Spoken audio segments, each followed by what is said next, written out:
I often get asked if online arbitrage is actually worth it for a reseller to do to get inventory to sell on Poshmark or eBay or Mercari.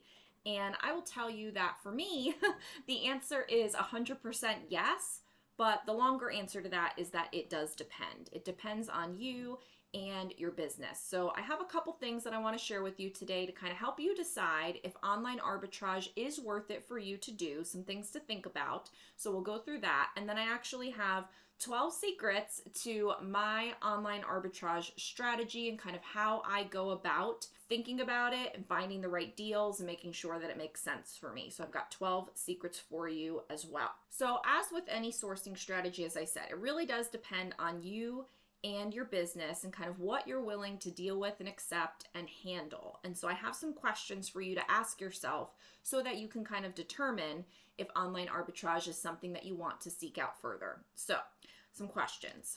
Are you willing to pay up for items? Pretty much every time you're going to be paying up for items. So this is important. Are you interested in selling multiple quantity listings? Oftentimes, selling a multiple quantity listing from an online arbitrage item is the way to get the most bang for your buck and to get the most profit that makes sense. And so if you're not willing to do a multiple quantity listing, certain deals may not work out. Can you put into place all the things that are necessary to make online arbitrage actually worth it? So we'll get more into this, but it's not just about going on a website and doing some online shopping. There are some more things that you want to put into place so that you have the most successful outcome from your online arbitrage. And if you're not willing to do all those things, then it may not work out for you.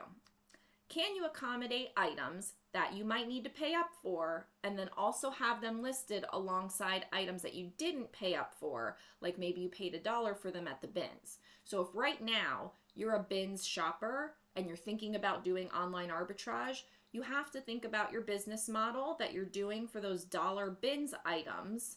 And can you also run those same strategies if you start filling your Poshmark closet with items that you spent $10 for?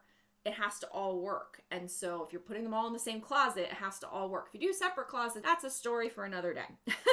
But those are the questions that I think are kind of overarching that will help you identify, is this something that you want to seek out further? Now, if it is something that you want to seek out further, you're good with all those questions I just mentioned. Now I have the 12 secrets or the 12 tips for you to help you get the most bang for your buck out of your online arbitrage, because for me, it is totally worth it. I love doing it. It's a great overlay on top of my normal bulk ordering strategies that I do. And so for me, I'm not going to thrift stores anymore. I'm not going to the bins. I only buy in bulk boxes or pallets, or I do online arbitrage, or I do one-off online purchases. Like I'll go on ThredUp and buy something to sell on Poshmark. So those are the only strategies that I'm making use of. So I totally think it's worth it. But now we want to see if it's worth it for you. So I do want to also say that there's a couple of positives and then there's a couple of negatives that I have for you on online arbitrage. So positives are opportunity for multiple quantity listings. If you guys have watched me or seen my posts, you know I love a good multiple quantity listing. So the opportunities are there with online arbitrage for them. And so that's a plus. You get to save time, effort, and energy by buying online and oftentimes many at once. Hence the multiple quantity listing. You can source perhaps better items and brands than you can if you go to your local thrift store. So for me, I can probably find some Torrid dresses at my thrift store, but not in the bulk and quantity that I want to. So I can go online and do online arbitrage and get a whole bunch, and that's more economical.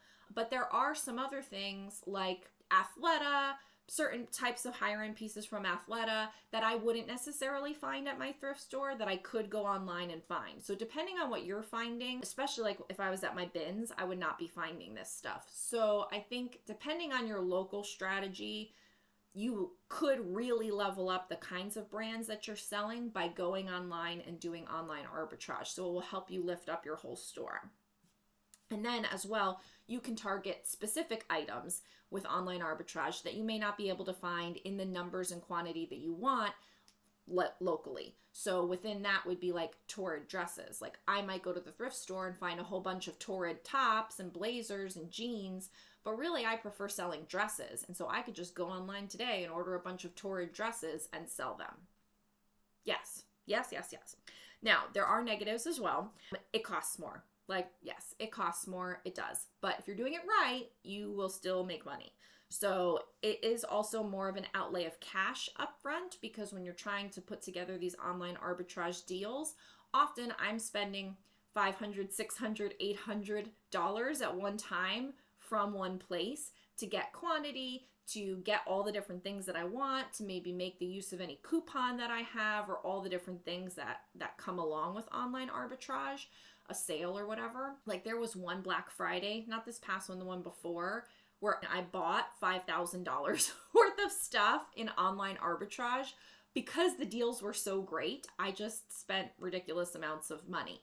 So you can put out a lot of money at once, and that could be a negative for you.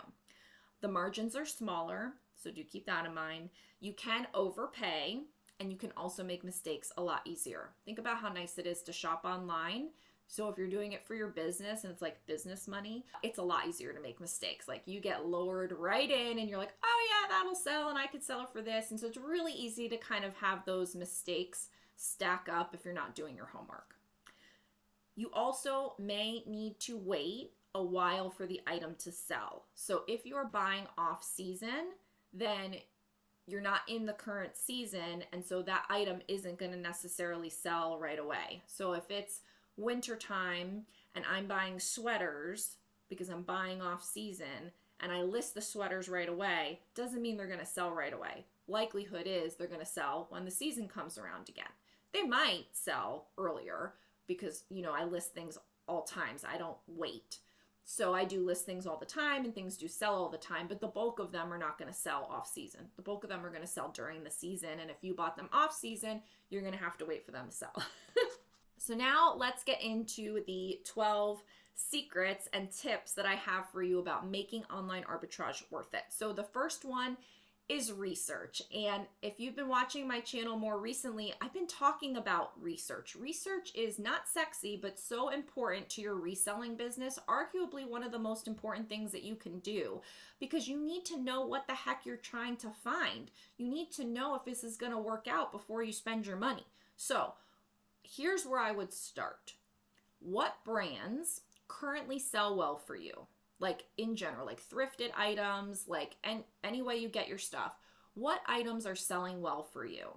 Those are the brands that you should start looking into seeing if you can get something going with online arbitrage, because you already are familiar with that brand. There's already some proof there. You have some experience with it.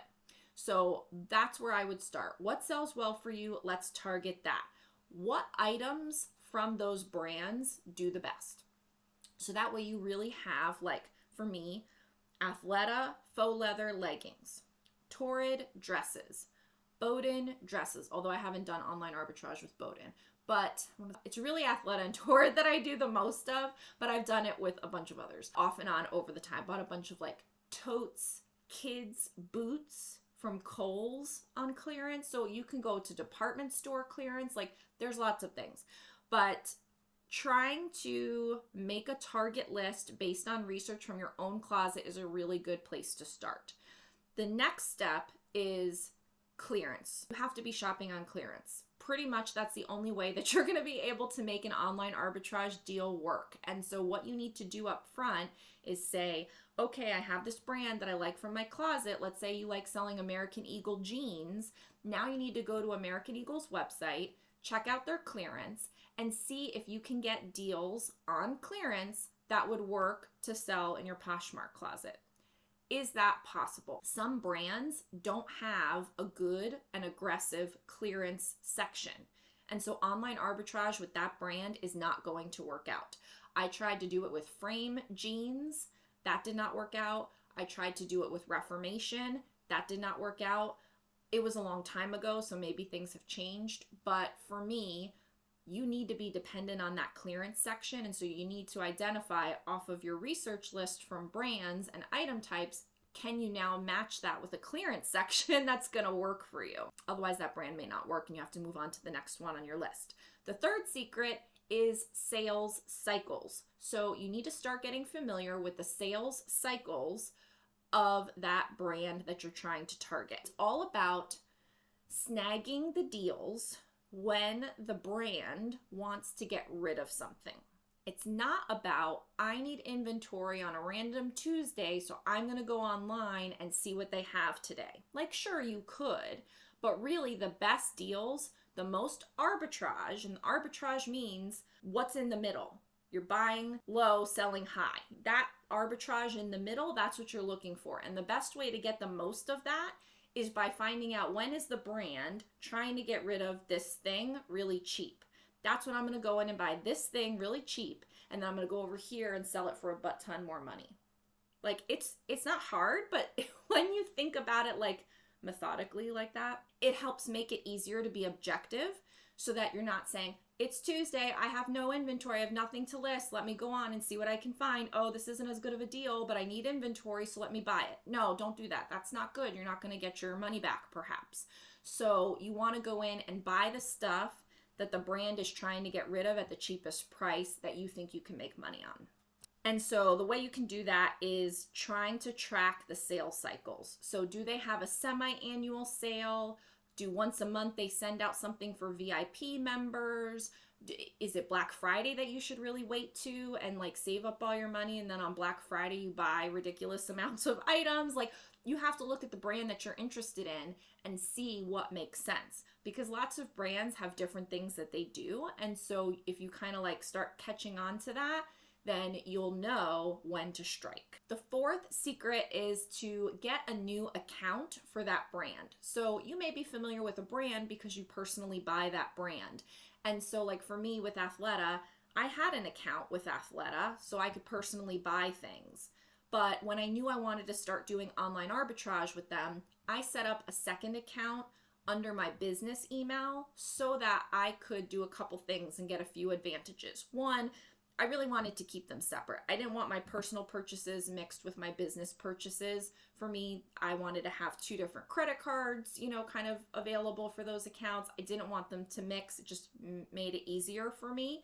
So I think keeping your business and personal separate is the most important, but also you sometimes get good benefits when you sign up for a new account. Maybe you're going to get a free shipping coupon, or maybe you're going to get 20% off for new customers, and you could really make the most of that, because oftentimes those new customer deals are the best deals that they're going to give you. And so you want to make the most of that on like a big purchase. So I'm not saying go and do all the accounts or anything like that, because that's probably frowned upon. But I do think that having a personal buying account with a brand and a business buying account with a brand, I don't know if that's okay, but that's what I do. I think that makes sense. So that's what I would recommend. The fifth one is huge. And this is what I meant by earlier when I said you need to do the things that go along with making arbitrage worth it. So I use Rakuten to get extra cash back on all the purchases that I make. You can use it as a Google Chrome extension. You can, go through the website and click through their links, but basically it's like a referral site. So if I go through Rakuten and then I go to Athleta, I'm going to get cash back with Rakuten because Athleta is going to pay Rakuten for bringing me in. The point is that you get extra money back. And so sometimes you can get extra coupons and sometimes it's just the cash back. But I will tell you that Black Friday that I spent all that money on all these different things, and I did personal and business shopping that day, but I got so much money cash back, and Rakuten pays you every quarter. So you rack it up, and then once a quarter, they send it to you in a check or PayPal or whatever. And I've done it for years. I've made hundreds and hundreds of dollars back on things that I was already going to spend my money on. And so I have a link for you down below. Don't sign up for Rakuten without somebody's link. Use mine, I'd love it, but use somebody's link, because when you do, you get $30 bonus cash. I get $30 bonus cash, and I love that. So that would be a great thank you to me for making this video. So yes, I think you should use Rakuten because you can track on there when they change or increase or decrease the cash back. So if you had some things on a website that you wanted to get and they are going to run a sale, you could check and see what the cash back deal is on that day. Maybe it's better to wait until the cash back is on a different day is higher. Like, you can kind of watch it and see when it goes from 2% up to 10%. Sometimes, like during back to school, they have a lot of, sales. During Black Friday, they have a lot of big cash back bonus times where you can get tons of cash back. Now, if you had, I did an example. So if I order a pair of leggings for $20 on the Athleta website on their clearance, and I'm planning to resell them, and there's a 10% cash back on Rakuten, I'm getting an extra $2 cash back. So that's like an extra $2 of pure profit for those leggings. So I'm buying them, I'm going to list them for $50 or $60 or whatever, and I'm going to make $10 to $20 to $30 profit perhaps, depending on, the leggings.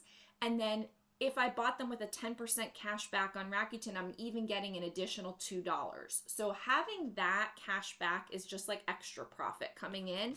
And so that's how I look at it. The sixth secret is off season.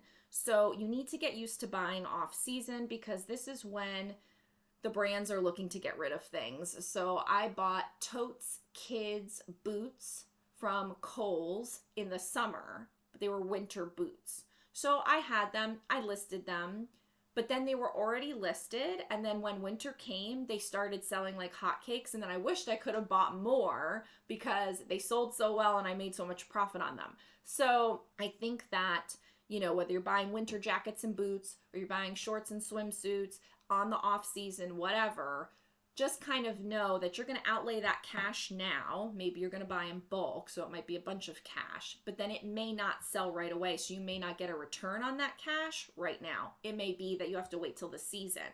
I wouldn't wait to list it though. I would list it right away when you get it and have it have, the opportunity to sell off season if it does, but just know kind of going into it that you may not get a return on that money right away. The seventh secret is multiple quantity listings, which isn't really a secret because I said up front that was a really good thing, but it is probably my favorite part about online arbitrage because for me, I'm usually targeting items that I can do multiple quantities for because it compounds everything that you're doing and makes you the most efficient at doing all of this because I'm spending the time sourcing, I'm checking comps, I'm making sure it's a good deal, I'm ordering it, it's arriving, I got to take all the plastic off and unbox it and do all this stuff. And then I've got to do the listing, of course, and photos. And so I'm doing all that work anyway. But if I could sell that item 10 times for doing all that work without doing any extra work, yes, like that's my favorite. That's why I love multiple quantity listings.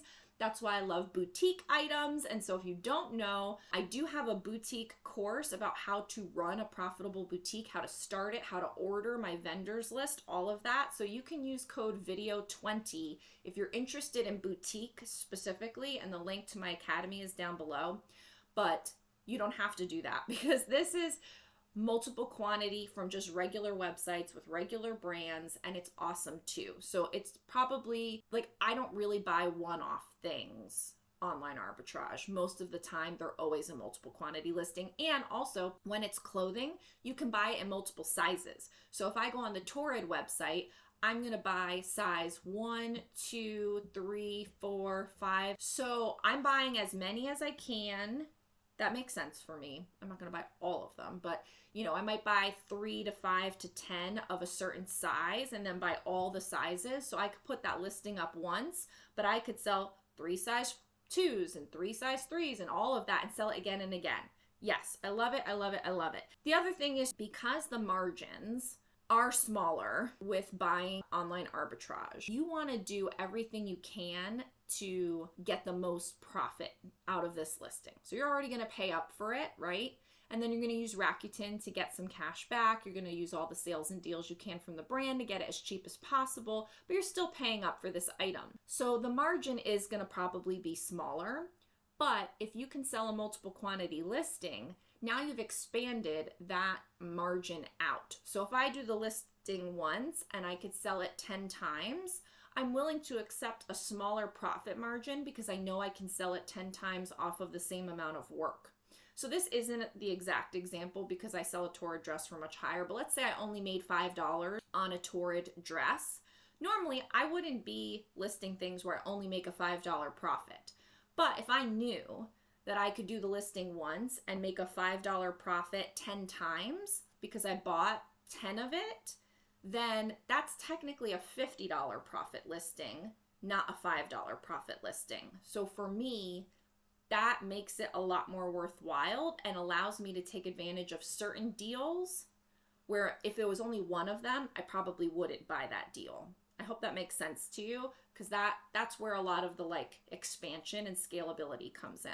The next one is budget. So I talk about this with buying in bulk, with pallets, with all of these things. I think you need to be fiscally, financially, monetarily responsible in your business. And so it's really easy, I should say, to get in trouble with online arbitrage because everything looks so nice on the website and it's really easy to just click, click, click and order all this stuff and spend $1,000 in 5 minutes.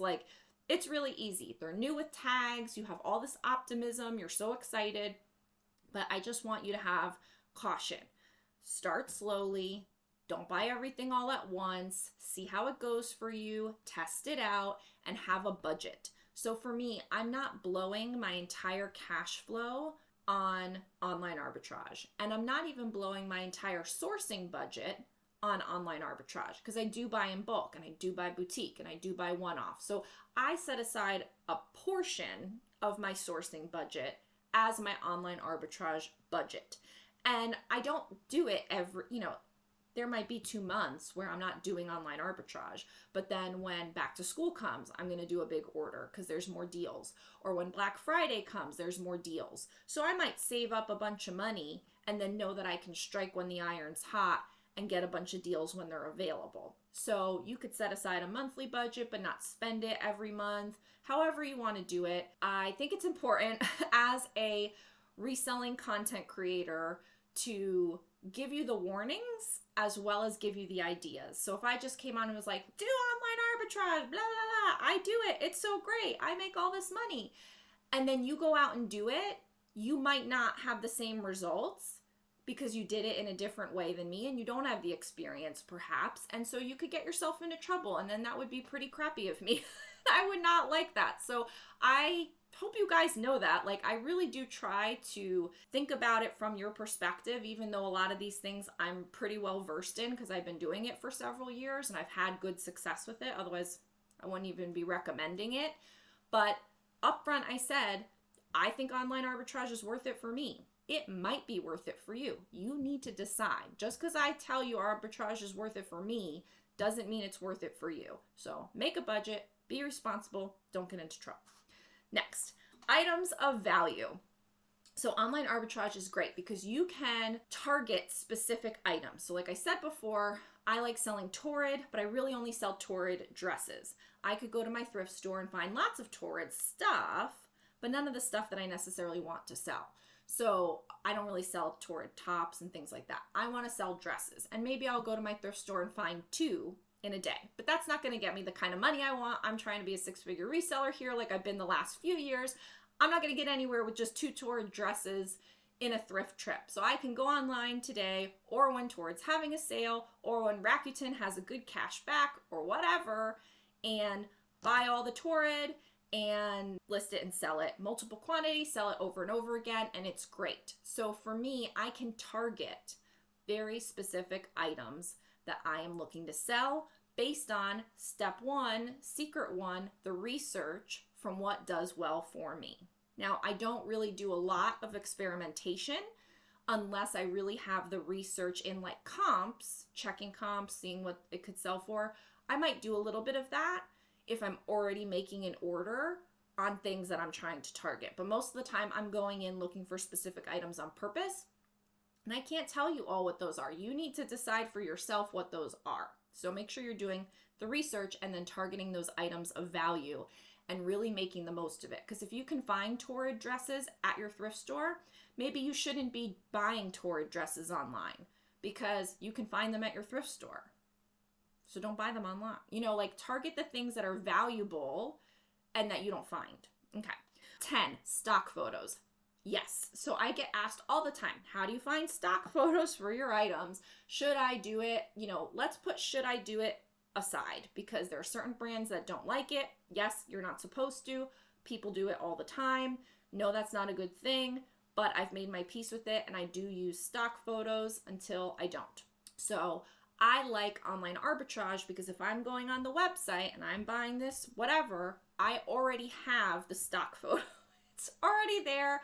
I don't need to spend any extra time looking for it, which is great. For some people, they spend a lot of time looking for stock photos. I don't. I spend maybe 1 or 2 minutes. If I can't find it, I move on. And I try also to stick to brands that have stock photos often, like Torrid, like Athleta, like Bowden. You can usually find them. Anyway, so you get stock photos automatically when you buy because you have that website. So I usually just, when I place the order, I'll automatically save all of those photos to my computer so that I can draft those listings really easily later. And that brings me to the next one, which is style names and keywords. So the 11th secret of online arbitrage is style names and keywords. You're on the listing already. You've got the stock photo already. So basically you already know how the brand is selling this item. They're saying it's chiffon, floral, midi, whatever. They have all the keywords there for you. Your listing is basically done. Now, I think that you should add extra things because the listing for the website for the brand is going to tell certain stuff.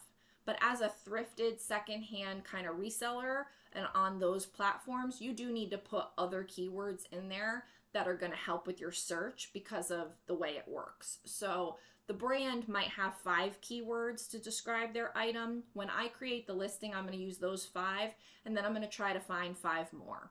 Or whatever, I'm just making it up, because you want to have all those extra things that maybe the brand didn't even do to describe that item to get that item sold as many times as possible. So keywords and style names, it's all right there for you. It makes listing super fast, super easy.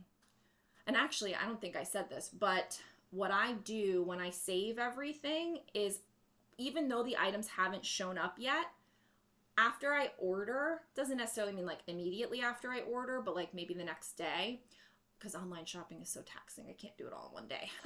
So maybe the next day I'll go in and take all the photos and put them in drafts. I'll take the links to each of the items and copy the keywords, copy out the style names, anything I want from the listing, I'll dump it in and kind of pre-draft the listing already so that as soon as I get the items, I can make it live and available. And, you know, some companies ship faster than others, but I love that because even the quantity, I already know what I ordered. So if I ordered from Torrid and I got 5 2X and 5 3X and 5 4X, whatever, I can add that quantity into my Poshmark listing. And I won't list it because what if it sells? I don't have the item yet, but I will have it completely drafted. And then as soon as the item comes, I just make it live and it's done. It's done. I do take photos of the items anyway. So of course I'm going to wait till it arrives and then take some actual photos of the item and add that in.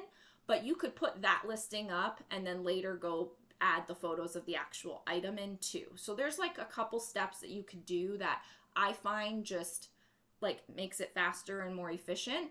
Maybe if I did it all at once, it would take the same amount of time. But for me, I like to kind of like do it in waves, I guess. I don't know.